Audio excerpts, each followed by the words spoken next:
रौरे में बाड़े गुनवा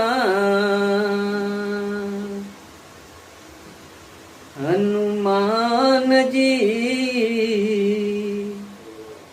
रौरे में बाड़े रे गुनवा हरे रौरे में बाड़े गुनवा रौरे में बाड़े कि हनुमान जी सब गुनवा रौरे में बाड़े हनुमान जी सब गुण रौरे में बाड़े रौरे में बाड़े रे गुनवा रौरे में बाड़े गुनवा रौरे में बाड़े हनुमान जी सब गुनवा रौरे में बाड़े हनुमान जी सब गुनवा रौरे में बाड़े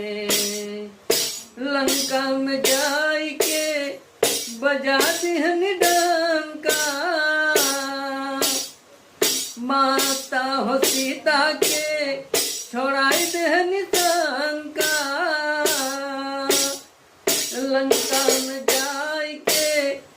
बजा देहन डंका माता हो सीता के मिटा देहन शंका यही से कहल जाले वीर बलवनवा हनुमान जी सब गुनवा रौरे में बाड़े हनुमान जी सब गुनवा रौरे में बाड़े रौरे में बाड़े रे गुनवा रौरे में बाड़े गुनवा रौरे में बाड़े हनुमान जी सब गुनवा